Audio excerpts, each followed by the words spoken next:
Imagine getting the police called on you, not for breaking the law, not for fighting with a neighbor, but for something as ridiculous as missing a little girl's birthday party. Sounds insane, right? Well, that's exactly what happened to me when the HOA's self-proclaimed queen of the neighborhood, yes, Karen, decided my absence was a crime against the community. What started as a simple skip party turned into flashing lights, angry shouting, and two very confused police officers standing in my driveway. Buckle up, because this story is about to get crazy. You won't believe what happened in my neighborhood. Imagine stepping outside your house on a sunny afternoon, only to find a furious woman screaming at the top of her lungs, two cops standing by, and you being accused of a crime so ridiculous you almost laugh out loud. Well, that was me last weekend. And the so-called crime? Apparently, I was guilty of not attending my neighbor's daughter's birthday party. Yes, you heard that right. Missing a birthday party. But of course, when you live in a neighborhood ruled by an HOA, and especially when that HOA has someone like Karen in charge, things can spiral out of control fast. Now, let me introduce you to the villain of this story. Her name is Karen. She's the president of our HOA, and if you've ever dealt with an HOA, you already know the type. Always nosy, always bossy, and always ready to stir up drama. Karen thinks the entire street is her kingdom. She polices lawns, complains about parked cars, and even leaves notes on mailboxes if your trash bins are left out for more than a few hours. So, when her daughter's birthday was coming up, she made it mandatory for all the neighbors to attend. She sent out flyers, group emails, even text messages.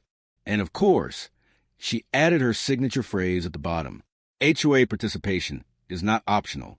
I thought it was ridiculous, but I didn't want to cause trouble. Still, on the day of the party, something important came up at work, and I couldn't make it. I figured I'd just apologize later. Simple, right? Oh no, not with Karen. The very next morning, Karen showed up at my doorstep, furious. She didn't knock politely. She banged on the door like she was the FBI. When I opened it, she launched into a rant. How dare you disrespect my daughter? Do you know how important community participation is?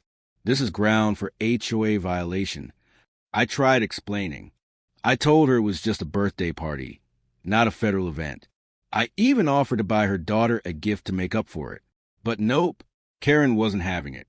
She stormed off, and I thought maybe she just needed to cool down. 2 hours later, I heard sirens outside. I stepped onto my porch, and there they were. Two police officers standing beside a patrol car. And right next to them was Karen, waving her arms dramatically, yelling like she was a star witness in a crime show. She was actually trying to get me arrested for refusing to participate in community activities. I almost burst out laughing on the spot. The officers approached me, clearly trying not to roll their eyes. One of them asked, "Sir, do you know why we're here?" I said, "Honestly, officer, your guess is as good as mine." That's when Karen cut in, screaming. He deliberately insulted my family by skipping my daughter's birthday party. That's harassment. That's community neglect. He needs to be punished.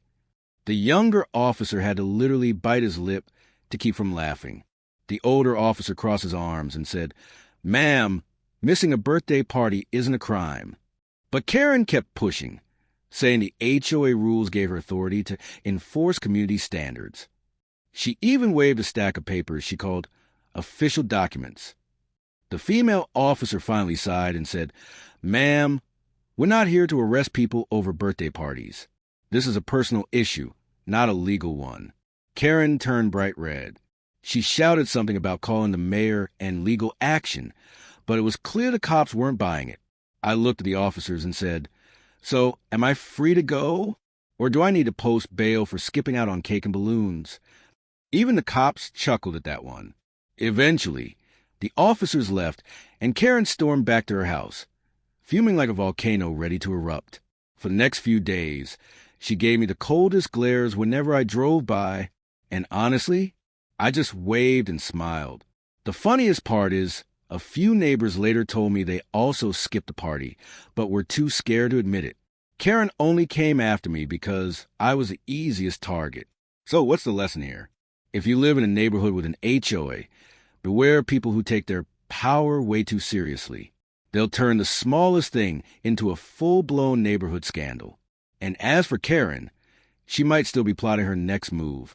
Maybe next time I'll get a fine for mowing my lawn diagonally instead of horizontally. Who knows? But one thing's for sure. Getting the police called on you for missing a birthday party? That's a story I'll be telling for years. And that, my friends, is how I almost got arrested for skipping a birthday party. Only in an HOA neighborhood, right? Honestly, I still can't believe Karen thought calling the police would actually work. But hey, at least the cops got a good laugh out of it. So here's my question for you. What's the most ridiculous thing a neighbor or HOA has ever done to you? Drop your stories in the comments, because I'd love to know I'm not the only one dealing with this kind of drama. If you enjoyed this wild ride, don't forget to hit that like button, subscribe for more crazy neighborhood stories, and turn on the bell so you never miss the next one. Trust me, there's always more drama coming.